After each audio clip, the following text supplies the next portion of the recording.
Hey there, my name is Serene, and today we are going to be reading a story known as His Secret by Dat One Girl. And it's on Wattpad. It is a popular story. It has over 4.6 million views. It's a fairly popular story. It's number one in a numerous amounts of categories. So we're going to go ahead and take a look at it. If you're new to the channel, go ahead and hit that subscribe button, like, comment, do all that fun stuff, and yeah, let's see what's going on. So we'll just start with this little synopsis here. This just little slice of the story of what's going on is Hayes DeLuca, the scariest, heartless, most popular boy in school. Well, if he's so heartless and scary, why on earth is he the most popular boy in school? Maybe I just, haven't been to school enough or something. I don't know. Every time he sees her, he is annoyed. She is an eyesore to him, and he can't comprehend this feeling he has towards her. Evelyn Parker is far from what he is. She is shy and has a heart of gold. He is her bully. She thinks he is a monster and is terrified of him. She doesn't know what she did to deserve any of this. From since freshman year, that's really weird way of putting it. From since freshman year. Can you just say since freshman year? Whatever. He has made it his personal mission to bully her. She has grown to hate him over the years for this. And what will happen when they decide to become enemies with benefits? Will they finally address their growing feelings towards one another, or will she remain his secret? Well, it's an interesting premise, I suppose, even though the wording's a little weird.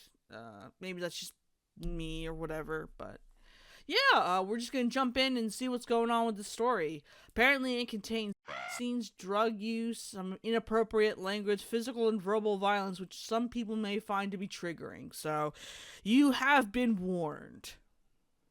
Consider yourself warned. And by the way, before I jump in on this, it's okay to like this book. It is okay to like smut. It's okay to like this book. I may not like it because that's just my opinion, but I'm just one person. And I'm doing this for explicitly entertainment purposes. I'm not trying to judge the author or staging an attack or whatever. I'm just doing this for entertainment purposes. So we're immediately introduced to Evelyn, who is being bullied by Hayes, who is described as being this ultra wealthy, super buff, 6'6" Giga Chad who can get away with anything because how is this romance going to work? He bullies her along with his goonies. Come on, Eve, think. What should I do with you? He asks again like this is some kind of game to him. Oh, not to mention the fact that Evelyn's friends are literally just right there, but they have no relevance to anything, so I won't even mention them that much. Oh, but let's not forget about this principal who actually shows up and they have this weird interaction. I slowly turn to see Hayes watching me without revealing a single expression. One thing I knew for sure is that if I were to say something that he doesn't like, it would be over for me. I forced a smile, nodded my head, and said, "Yes, ma'am." I dropped my bag, so Hayes was just helping me. She smiled. "Mr. DeLuca, I'm so happy to see you're staying out of trouble. Go on, then." Why she doesn't just tell the principal about what is going on with him bullying her is complete mystery to me. Especially after you get this part here where it says, I heard Miss Vincent gave him one more chance before he expels him. So, like, what? Come on. You can just easily just get rid of him by just expelling him. It's not like he knows where you live. Anyway, we skip to class where Hayes and Evelyn are bumped together. Hayes and his goonies are just, casually exchanging weed in the middle of this class because how else is a teenager going to hustle? And the teacher doesn't see because of course not, because teachers can't connect to students in this era. Hayes excuses himself to go to the bathroom and takes a hit and then returns high as a kite. Huh? Hayes asked, his eyes are red as hell. He was high! He rubbed his stomach. Oh yeah, I had a battle, but I made a way through, junkie. Yeah, he's literally just took a hit in the middle of class and no one bats an eye. No one even cares. Skipping to the next day, we find out there's just pressing matter between Evelyn, who's a part of the photography group, and Hayes, who's the captain of the football team. She has to take their yearly photos for the school, and since there is no coach, apparently, I don't know where the coach is just not here, Hayes has to act like their liaison. Oh, we get into this other bullying scene. Yay, my favorite parts. Hot, heavy tears float out of my eyes like a volcano during an eruption. Whatever that means. The journal meant a lot to me, and Hayes just ripped it apart in seconds. So Evelyn just starts crying because Hayes just rips up her father's journal, who, by the way, just disappeared after her mother cheated on him. And then they enter an empty classroom and just kiss? As apparently there's just this weird nonsense where you just go into classrooms and they're just totally empty and you just go, like, kiss. I wish I was just making it up, but I'm not. They literally just go in there and just kiss. After he just tore up her father's journal, they just, like, kiss.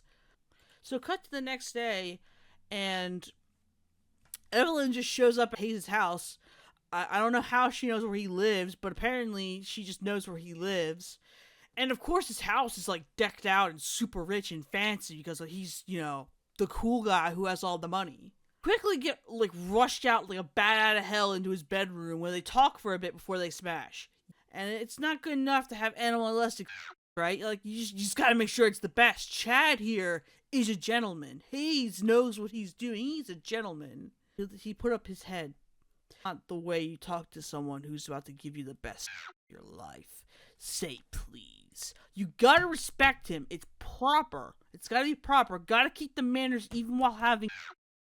By the way, in case you were wondering, no, there is no mention of birth control in this scene. No, I'm pretty sure he does not pull out. How the hell this doesn't end up in pregnancy is beyond me. Skipping ahead, they have another scene, of course.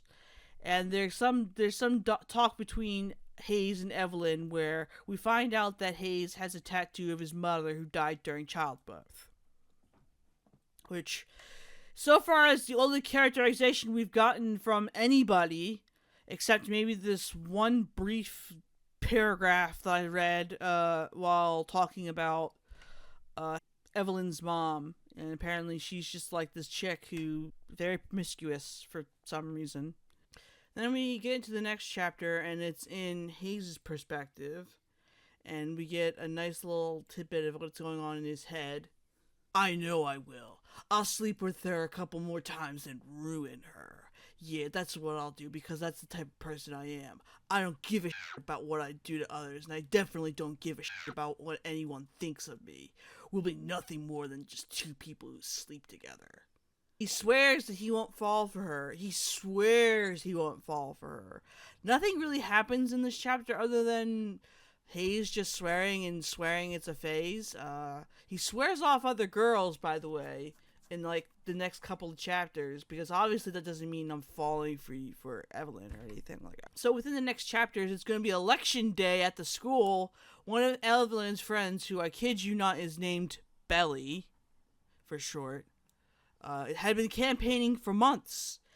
But the principal of the school feels like being super evil for some reason. And she comes in and says, aha, he shall be student president because I put his name in the ballot. Ha ha ha. There's then this huge fight between Hayes and Aaron, one of Evelyn's friends, where Hayes beats the shit out of him, leaving him bloody. They call the ambulance, and Hayes is rushed into the principal's office. While in the ambulance, one of the paramedics says perhaps the most insensitive thing you can say to a kid who just got beat up by a 6'6" Giga Chad. Your friend's probably going to be okay. He just got a few bruises, the other medic said. You might want to tell whoever did this to him to consider joining the MMA. They have some serious talent.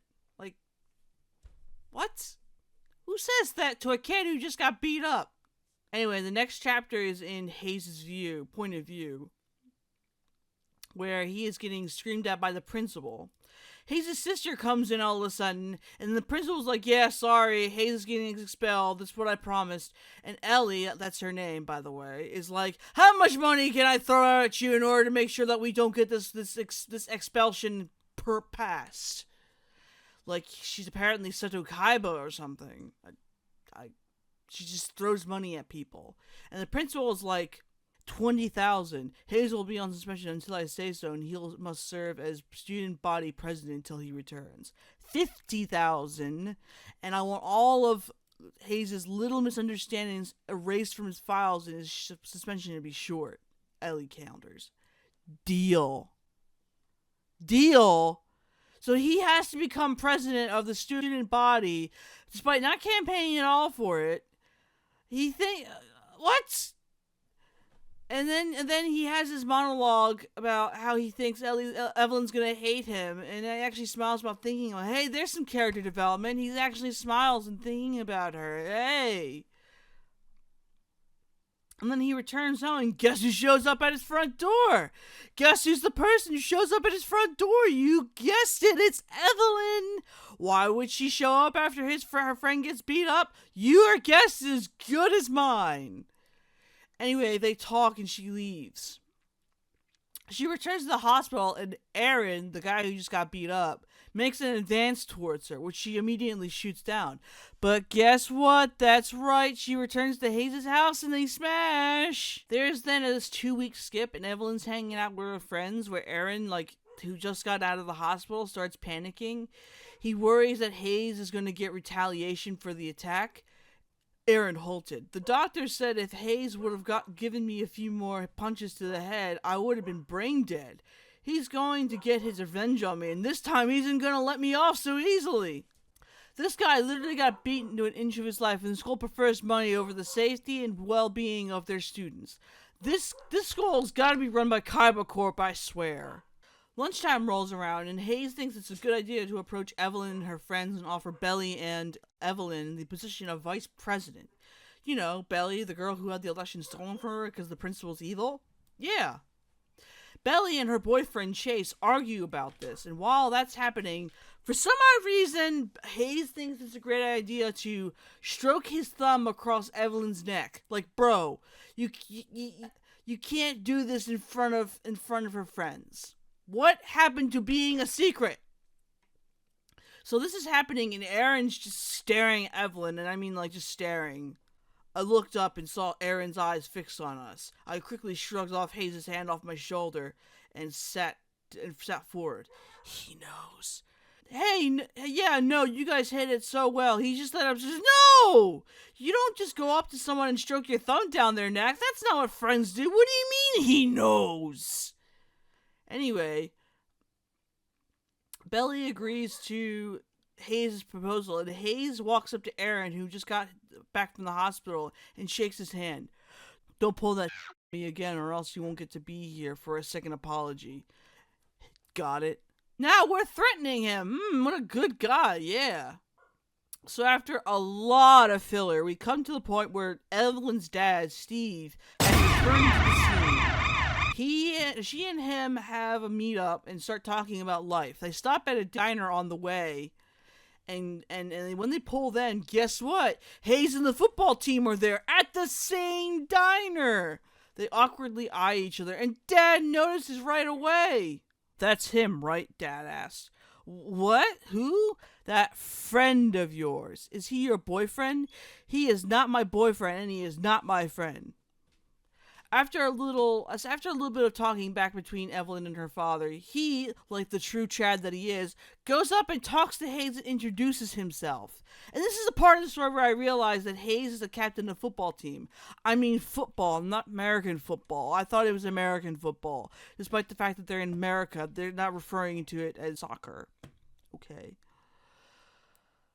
But apparently Steve Parker, aka Evelyn's dad, is a gifted football player. Anyway, we get another chapter from Hayes' perspective where we meet Hayes' father, who's from Italy. Now, I'm not sure where you get a name like Hayes if you're an Italian, but anyway, Hayes' father, despite Hayes begging and pleading with him, is convinced to take him back to Italy. We get a flash of Hayes' terror about losing his friends, and more importantly, losing Evelyn, which is a nice characterization for him, considering we don't get much emotion from him other than him just being angry for all the time. You know. Ellie, Hayes' sister, intervenes. He has until next season to prove that his work is more important than what his father has for him in Italy. 1 week passes and we get another chapter from Hayes' perspective. There's this weird nickname thing that all the characters keep doing that's a little unrealistic. They keep calling each other by the first letter of their name, like this guy. Wow, easy there, H, Jason shouted. Now, from my personal perspective, having a name that's difficult to remember or pronounce is, yeah, people are going to give you nicknames. But if your name is as easy as Hayes, like, come on, I have some doubts. But anyway, Hayes, after having an argument with Evelyn, comes to the realization that he actually likes Evelyn. Again, some nice characterization for him. He goes to try to text her, but she leaves him on scene. So what's his excuse? Go to where she lives, of course, because apparently, like how she knows where he lives, apparently he knows where she lives. So him and Evelyn talk for some time, and Hayes actually breaks down and tells her about his father, and more specifically about his mother. When I was born, Ellie was 8. He made my 8-year-old raise me because he couldn't stand the fact that my mom died while having me. Ellie could never once complain. She took care of me for the past 18 years. He shook his head. I hate my father so much, Eve. After that backstory drop, we go back up to Evelyn's room, and we smash. And while they're cuddling on the bed, they finally get the words we've been waiting for the entire book. They admit their feelings for one another. Okay, I haven't spoken about her this entire video, but my god, does Evelyn's mom exude some psychopathic energy. I mean, she literally pulls up a chair and watches Evelyn sleep until she wakes up because she wants to talk about Hayes. Mom was sitting there in the chair, in the room watching me. Mom! Finally, I've been sitting here for over like an hour for now. Mom, what are you doing in my room? She smiled. To tell you a little story. And apparently, she just starts talking to Evelyn about how she met Hayes and is congratulating her daughter for securing the bag, telling her that he reminds her of Steve, Evelyn's father. Now, if I were Evelyn, I would definitely not want my mother telling me that my boyfriend reminds me of their father. That to me is a little weird. Her this dress that's apparently very short and tells her that no man would want a girl who dresses like her. What, like a human being? We skip to Hayes' house where Hayes and Evelyn are doing their thing in his room. They put on a literal Taylor Swift song because they're such devoted Swifties and apparently start tickling each other. When Jason, Hayes' friend, suddenly shows up, we get another chapter from Hayes' perspective where they're confronted by Jason. After doing some back and forth, Hayes starts to choke Jason, but after being taunted, Hayes lets him go. And then Jason is like, hey, can I get a piece of that? Hayes then punches him in the face. After more back and forth, they go and hit the joint together. And Jason complains about that. And for the reason for being here, because Hayes never shows up at his party. Well, Hayes gave him a birthday ticket, and it's tickets to his favorite band, not Taylor Swift, sadly. 2 weeks skip ahead. Chase, boyfriend of Belly and friend of Evelyn, who, by the way, used to be Evelyn's boyfriend, tells Evelyn that he knows about her and Hayes after he finds a hickey on her neck. And seeing the two of them, seeing her like this obviously made him very mad. What were you thinking getting with a man like that? What will Belly think? What will Aaron, the guy who that psycho almost killed, think? Hayes doesn't like you if that's what you're thinking. You're just another one. You're just one of his other whores. So Evelyn has the smart idea where she's like, oh, I can't have my friends hate me. So she swears to Chase that she will end it with Hayes. And in the next chapter, which is called Done Being His Secret, Evelyn talks with Hayes in her car, and they get into an argument. For context, Hayes has been seeing this other girl named Ashley and asked her to go to the prom instead of Evelyn. So Evelyn throws that in his face, and Evelyn apparently is the target of Hayes where he says that he loves her. And then Evelyn's like, get out of my car! and Hayes leaves. After that, we get a week skip when the prom starts. Ashley is crowned prom queen and Hayes is crowned prom king. After some internal confliction, Hayes finds Evelyn, where the two of them start dancing and they talk. He says he's done letting her be a secret, and they both get back together just like that. And then she has to explain it to her friends, who are obviously very upset about it, but they begrudgingly accept it. And that's pretty much the end of the book, which is kind of crazy considering it's not a very conclusive end to it, but I guess it is, considering. But yeah, it was an interesting read, to say the least. I am interested in doing more of these kind of videos, so if you liked the video and you want to see more, go ahead and hit that subscribe button. Leave a like, a comment, do all that fun stuff, and yeah, I'll see you in the next one.